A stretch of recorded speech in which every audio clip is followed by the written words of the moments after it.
Everything's on the table for the Cincinnati Bengals this offseason, whether it's a draft or free agency. We'll talk about some things that would surprise us and how wide open this offseason is for the Bengals.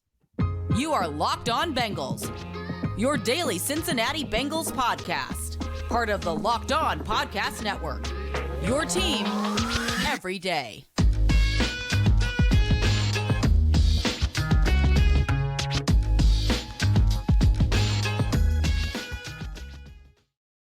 What up, Bengals fans, and welcome to another episode of the Locked On Bengals podcast. I'm your host, Jake Lisco. He's your host, James Rapine. We're part of the Locked On Podcast Network here on Locked On Bengals, bringing you coverage of your team every day, free and available everywhere you get your podcasts and on YouTube. So hit the subscribe button on YouTube, hit the follow button anywhere you listen to the podcast on audio platforms, and we will be delivered to your devices via notification when we upload our content every day. And you can join the First Listen Club with the thousands of others of Bengals fans that make us their first listen. Today's episode of Locked On Bengals is brought to you by FanDuel Sportsbook, official sportsbook of the NFL. Make every moment more. Visit FanDuel.com/lockedon today to get started. When we talk about the NFL draft, James, I feel like usually we have some idea about what's going to be on the table for the Bengals. Usually we have some idea of what the Bengals might do in free agency. You look back the last couple of years, last year, they're going to go get some offensive linemen. Well, we thought they might do that the year before too, but last year was very obvious. The team wasn't shy about it either. They were going to go address the offensive line in free agency. We thought they would draft a corner at some point. They did that. We thought they'd draft a tight end. They tried. They couldn't quite do it. Safety made sense given the Jesse Bates situation. This year, there are some things that are obvious that the Bengals will need to address this offseason, but in general, I referenced the 2015 year before we started, and that didn't go great for the Bengals in terms of the way that they tried to build for the future, but there's some of that same element here where the Bengals can prepare for the future, and they can try to make the team better this year for sure, but in addition to that, they can add depth for anticipated departures in the future to make sure that they have guys that can step into those roles coming after 2023 while also trying to make sure that they're on track for where they want to go this season. The 28th pick is already sparking so much debate, Jake. It's fun because we're going to, I'm sure, have plenty of debates about it, or discussions. We'll say discussions and conversations. There's a lot of debate right now, and it's like, oh, man, they better pick a tackle. Darn it, if they don't pick a tackle, oh, man, they got to protect Joe Burrow. And so, obviously, that's one of the routes they could go. But I think you're right. As of today, and it's pre-combine, it's early on for us in the draft evaluation process, and I think we'll nail down the paths, much like we've done in recent years, to where they're going to go with the 28th pick and different scenarios, because you don't know exactly what you're going to do until you see the first 27 selections. And free agency, which we'll talk about throughout this show and in the offseason as well. But I think it's pretty open. Like, let's just go through the debates right now that people are having. Offensive lineman, is that in play? I think absolutely an offensive lineman at 28 is in play. Is a defensive lineman in play? Absolutely. I think if George Karlaftis had fallen one more spot last year, he might have been the pick at 31, and pretty confident in saying that. So defensive line certainly in play. Safety, probably not. I think that's one where you already have a guy in Dax Hill that you really, really love, and they'll figure out that other spot. You like Tyson Anderson. Free agency comes into play. Do you keep Von Bell? Everyone's assuming that Jesse Bates is out the door. But you just go position by position, and let's go with the controversial ones now, because cornerback isn't controversial. But you know what would be? Running back. It wouldn't shock me, wouldn't surprise me if they went with the top player on their board. And we're not going to make this a Bijan Robinson episode, but certainly something that I think is still in play as of today. And so really, I think they're open to a lot of different scenarios. Wide receiver would be a little surprising to me. I don't think it's a great class, but if the right guy's there, would it absolutely put me on the floor? No, we just did a whole show basically about how much the Bengals like drafting receivers in their history and never go 2 years in a row without drafting one. So if they're going to take one, why rule it out completely in round one? So I think a lot is on the table when it comes to the 28th pick, and the debates that are going on now. That's they're going to continue because it's going to be kind of wide open. They're going to be open to a lot of different scenarios, a lot of different paths on draft night. Yeah, I agree with a lot of that. I think the things that would be most surprising would probably be safety, but I wouldn't rule it out. I wouldn't be shocked if there's a guy they really like there, if a guy falls. Like if Brian Branch is available when they pick, they could just say, you know what, we're going to pick the safety. They could also kind of write themselves out of this one if they go sign a Juan Thornhill, or if they bring back Von Bell and they spend $6 to $7 million at the position. They probably won't draft a safety at that point. But even then, if their top safety is there, it wouldn't be absolutely shocking. Linebacker would surprise me in the first round. We haven't seen this team highly value Like the a true linebacker linebacker, position. not a rush edge type. No, yeah, I mean an off-ball linebacker, and I don't like a Noah Sewell type player, not him specifically, but that position that he plays, the off-ball linebacker. Do the Bengals specifically. finally take their Sewell in round one? No, go ahead. I mean, I don't think anyone is talking about Noah No. Sewell in round one. I No. just picked him to describe the position. But like Just interior having defensive fun. line, for sure. And Kalijah Cansey is a guy that's been discussed a lot lately. You could see that one. Edge rusher, 100%. If there's an edge rusher they really like there that's available, and like BJ Ojolari from LSU is a name that could very well be there, wouldn't be shocking, right? Any offensive line position. Wouldn't be shocking. Osiris Torrance, the guard from Florida, would be the guy on the interior that would be the most expected player, or any number of tackles that are kind of fringe first, second rounders. And there's disparate opinions on some of these guys, but Anton Harrison, DeJuan Jones, depending on your opinion, and Darnell Wright, depending on your opinion, would be the tackles you would look at. Wide receiver, I agree, would be a little bit surprising unless one falls. So I wouldn't be surprised if the Bengals pulled the trigger if one was available they liked. Jackson Smith, I don't know how to say his name. And Jigba. It continues, man. Your name issues. It just that's part of you now. Especially with these Ohio people, these Ohio Cincinnati connected people, Ohio State and Kentucky. Spoiler: Jackson Smith and Jigba is not from Ohio. Well, Ohio State is what I mean. I know. I was just being a jerk. Quentin Johnston, though, like if one of those guys was there, I think they consider it. Tight end obviously is a position they would consider. Quarterback that is obviously not a position where they're going to draft in round one. But like running back, wide receiver, safety, those would be a little bit surprising. Linebacker, a little bit surprising. Linebacker, actually, I think might be the most surprising. Yes. Everything else, given their track record at the position, except quarterback. We'll rule that one out right now. I mean that goes without saying. I think like he's not even on our draft. Like we have all the positions on our draft sheet this year for the first time in a while, except quarterback. Well, I think it's like 50-50 they take a quarterback. Yeah, in the draft. But we evaluate generally for the Bengals for players where they're looking for guys who are going to start for them at some point. And you'd have to evaluate the entire quarterback class to probably land on the guy they would draft versus just waiting till they take him and then looking at the guy. Yeah. So there you go.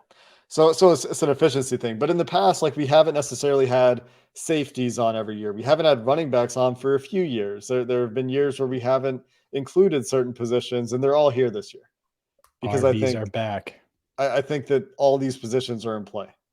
We didn't have linebacker, I think, 1 year, maybe. Maybe after they took 3 of them. After they picked 3, we might not have done linebacker in very much depth. So it just goes to show you the whole point of this is to say that they're wide open. And so if they can take care of things in free agency, you extend Joe Burrow, you know they're going to extend Jamar Chase. Say they extend T. Higgins. They know Tyler Boyd's coming off the books next year. They know they need a tackle because they have question marks at tackle regardless for 2024. So like tackle in the first round makes a lot of sense if a guy's available. They might have questions at running back in the future. So that's where the running back tackle conversation has been on Twitter today. The Bijan Robinson versus a tackle conversation, assuming Bijan Robinson is available there, might be more like Jahmyr Gibbs or a tackle in reality, if he's your RB2, which he is for a lot of people. But the point, I guess, at the end is that none of these things would really be terribly surprising. And that makes the offseason fun. It'll, of course, become clearer as we get closer. It'll become clearer as, free agency happens. And free agency is another one where they could go a number of different directions. They could. And I think there would be some potential surprises in store. Let's get to some potential surprises. What would surprise us if they went certain routes, took certain paths in free agency? And it might be a good surprise, but surprises nonetheless. We'll dive into that next. Today's show brought to you by FanDuel. The midway the NBA season has come and gone, and the second half of the year, and it's really like 20-something games, but the Lakers are trying to make their playoff push. The Golden State Warriors are battling without Steph Curry for playoff positioning, and all of these teams are trying to make a run, including the Suns. Kevin Durant could be back any day now, and that's why you need to get FanDuel's no sweat first bet up to $1,000 when you get up to $1,000 in bonus bets back if your first bet doesn't win. Plus, FanDuel even lets you combine your bets with same game parlays for a bigger payout. All you have to do for that no sweat first bet is go to FanDuel.com/lockedon to get up to $1,000 in bonus bets. Again, FanDuel.com/lockedon to learn more. Make every moment more with FanDuel, an official sports betting partner of the NBA. Big money right tackle. We spent an entire episode somehow talking about Mike McGlinchey, and that got people going. That became a thing on social media, huh? Was I don't think that was just us, was it? I'm going to take credit. Look, Mike McGlinchey can be insert whatever name, just to be clear to our listeners that remember the show from a few days ago. Mm-hmm. I just want the solution, and there's frustration there. And yet one of the biggest surprises to me, given how the Bengals operate, given what they have on the roster coming up, coming due, we know with Burrow, Higgins, don't have to get into it, Chase. I would be pretty surprised if they were swimming in the waters of one of these big named right tackles. And yet I would welcome it because if you have to pay a lot to get average at that spot, average is better than what you had towards the end of last year. And really for most of the year, because Lyle Collins, he settled in, but there were times when clearly he was struggling as a pass blocker. He settled in, but it was shaky. Like it was consistent down the stretch or anything before he got hurt. He was up and down all year. He did get a little bit better than he started. And his health seemed to fluctuate quite a bit throughout the year. And it's hard to know how much of his play was really impacted by nagging injuries that he was dealing with and playing through. Because I do think he played through a lot this year.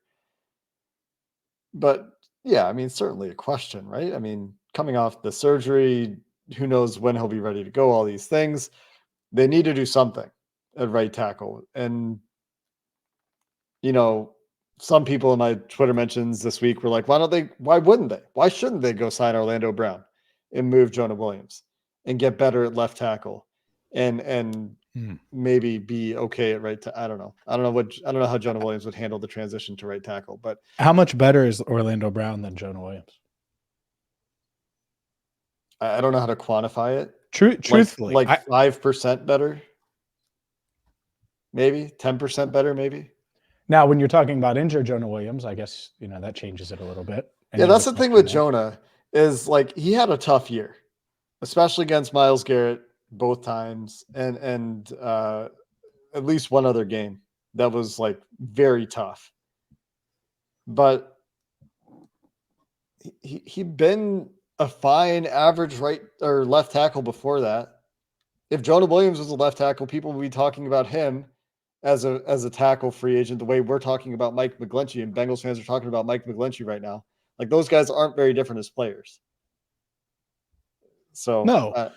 But by the way, if you told me you got healthy Mike McGlinchey and healthy Jonah Williams at left and right tackle, let's say for the next 4 years, I feel pretty good about those spots. Mm-hmm. Now, health is the factor, and that's the other question. And that's why people, I think, as big of a reason as right tackle is the left tackle spot and the uncertainty there. And that's why I'm open to tackle and taking a tackle as early as 28. in finding that guy, that long-term solution. At the same time, I don't want to wait till the draft.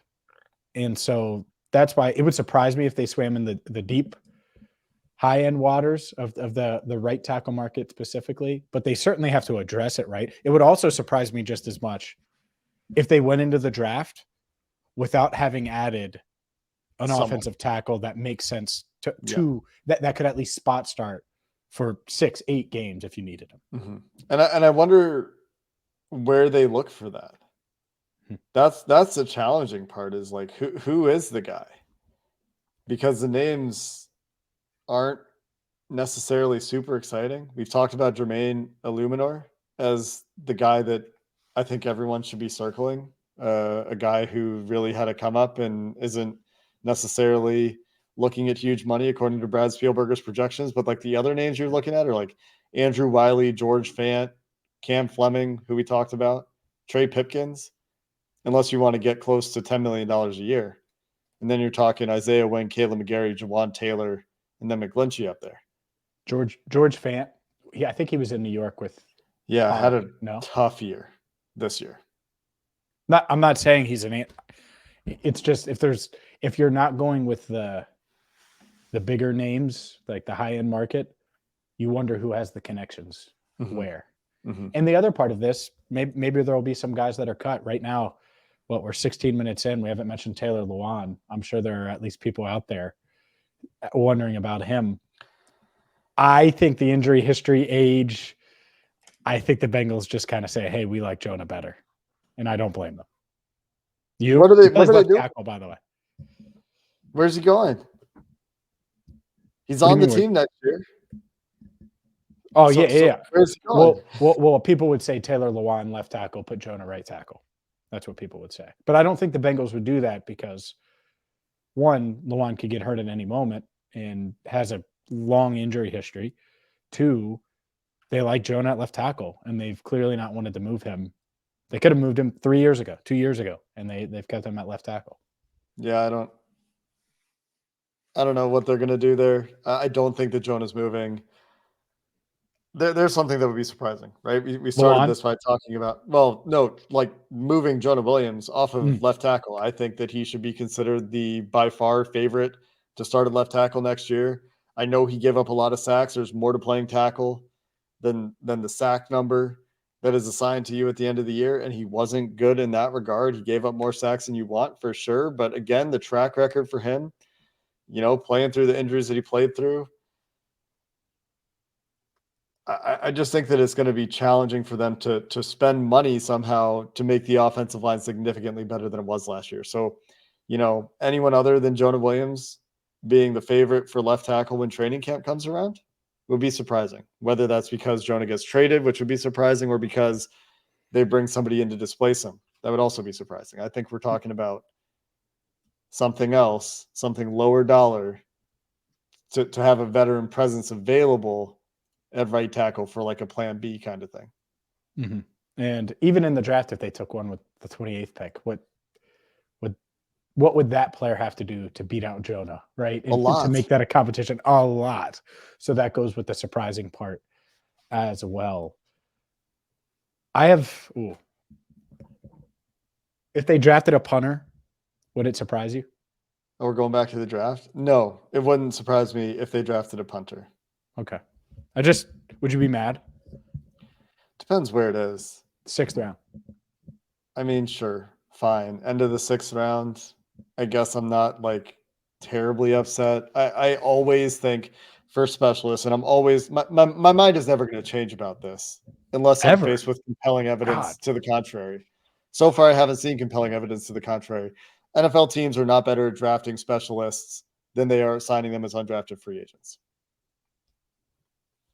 And so that's why, I mean, maybe they're not better at drafting in the 6th round than they are signing undrafted free agents. I think there's probably enough evidence for that, but there's not been evidence that they're better at finding higher quality players in the draft for kicker, long snapper, or punter than they are at finding those guys as undrafted free agents. Gotcha. So that's always going to be the bottom line for me. Yeah, I get it. I think it's in play. I do wonder about the NFL punter wise, because there were multiple punters drafted last year, and I don't think it really worked out as well as they were hoping. Those teams, at least, were Some hoping. did, So maybe but maybe it's the opposite, and it goes in the other direction at least a little bit. And the same thing for kicker. It worked for Evan McPherson, didn't work for the Browns with Cade York. So we can put a bow on the show though with surprises, other thoughts as the offseason continues to roll on next right here on Locked On Bengals. How surprised would you be, James, if Jermaine Pratt is the Bengals' second linebacker on the depth chart with Logan Wilson next year? Pretty surprised, because to me that would mean that they're going to keep Jermaine Pratt and let Logan walk. I don't think they're paying both guys. Do you? I mean, do you think they're going to allocate? Everyone talks about, are they going to allocate Joe Burrow and T. Higgins and Jamar Chase, and that could be a $100 million. Are you going to give $20 million? And I think it would be around that to two linebackers. No, I don't think so. I just don't think that's, especially because when those guys have been out, Logan Wilson and Jermaine Pratt have both missed time in recent years, and the guys behind them have stepped up in Luanarumo's defense and played well. I think that's a spot where they could address it in the draft, but it just feels like Jermaine Pratt's time is coming to an end here in Cincinnati.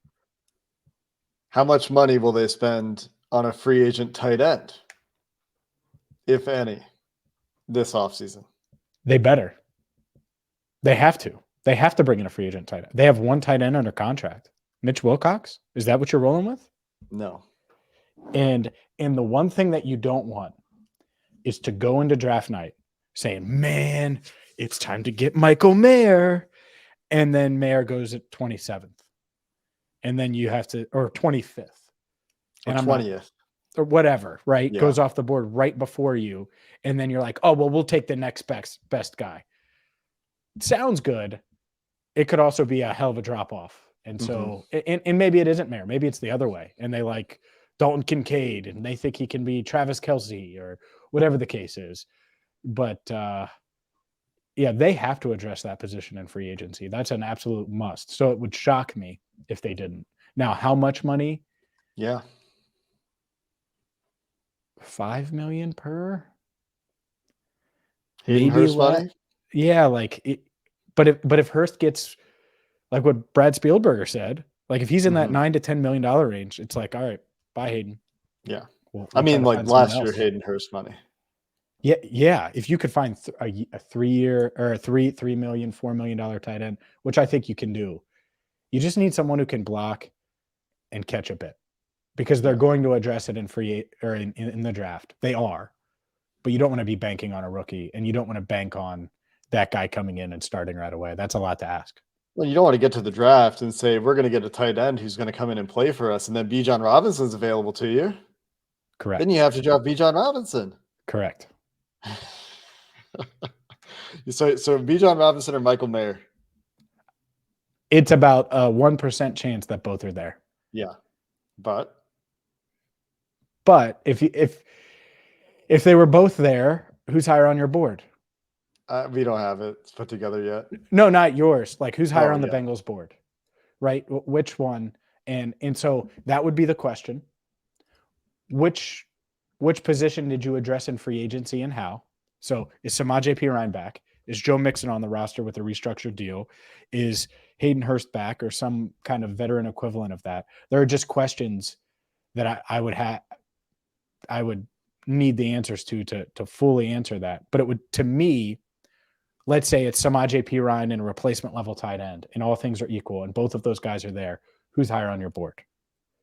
And if Robinson is 6th and Mayer is 16th, now if Mayer is 7th and Robinson is 6th, then I'd probably take Mayer.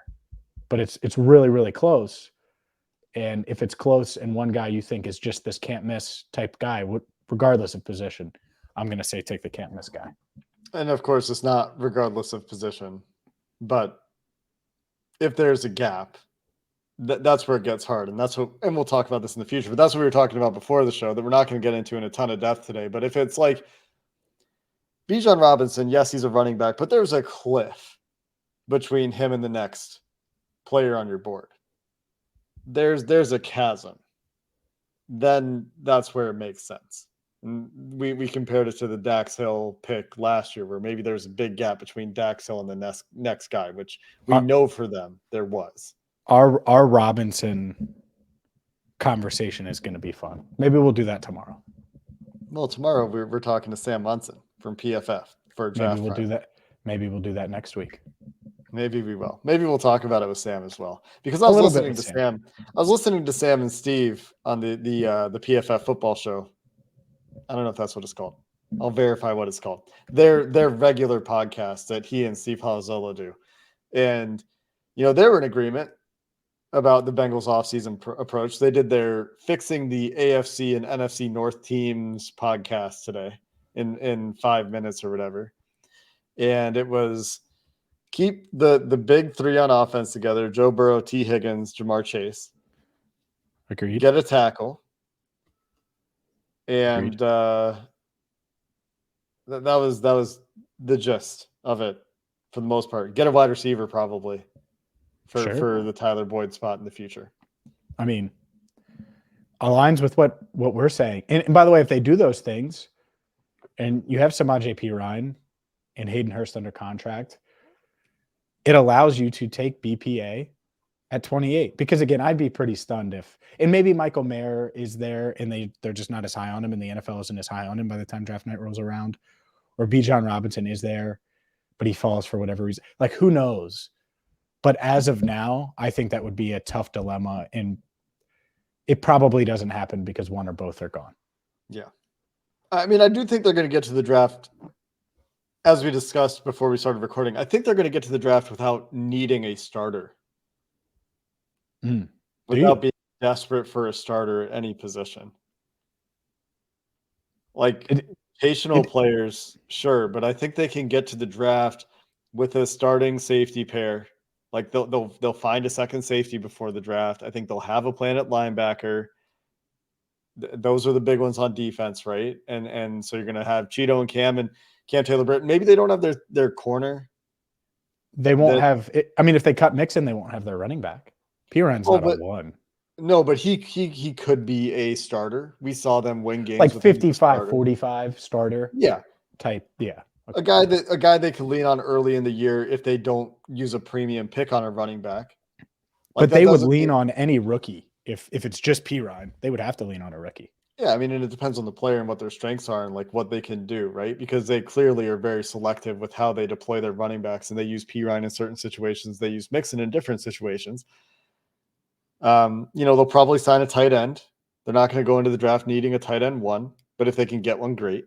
They're probably going to do something at tackle. They're not going to be going into that's all I mean. It's like they'll have guys that can start and can get them through the season. But then they'll be looking for guys that might be better and guys for depth and guys to develop. Yeah, sure. And Michael Mayer. Both? How do you pull that off? Yeah. That's next. Who are you trading? I'm just kidding. I'm not trading no one. By the way, the biggest surprise of the offseason would be them trading T. Higgins. That, Bears, and whoever said that the Lions. Was it Brad? Someone said like 5 trades, offseason trades, and it was the Higgins to the Lions. It was like, Brad. Well, it's a Jamison Williams and a first are coming back. Like, wow. We've been talking him up so much, and I love Brad's analysis. And then we just had to bring up this T. Higgins trade that PFF social media put out there. I don't know why the Lions would do that anyways, but yeah. I also saw today somebody say the Bears trading number 1 overall for T. Higgins, and I just was it was I don't remember who was talking about it. But you would take that in a heartbeat, right? Number 1 overall? Come on. I mean, they traded 33rd overall for Chase Claypool. Right. So they might do it. They wouldn't. I can't believe any NFL front office would trade number 1 overall for an individual player who's not a quarterback. You're shrugging. I'm speechless. I don't even want to go down these waters. Like, tier number 1 overall. Okay, well then you take the number 1 pick and you trade back. Yeah. And because it's outrageous. I would just instantly make that a 3-team deal Sure. and like have a backdoor agreement. Like, hey, I'm going to land the number 1 pick. I want 3 1s, 2 2s, and a player, whatever it is. Anyway, we're really off the deep end here. That's why I didn't want to go into it, is because that's what I would do if I was the Bengals. I wouldn't keep the number 1 pick. Let's get out of here, James. Tomorrow we're joined by Sam Monson. We're going to get a little bit of a draft primer with Sam. Did you and hear talk that? about- Should the Bengals trade up for the number 1 pick and then move Joe Burrow and take Bryce Young? That's next on First Take. All right, go ahead. Oh my God. That's what you tried to do. You tried to bait me with T against the number 1. No way. That had nothing to do with Joe Burrow.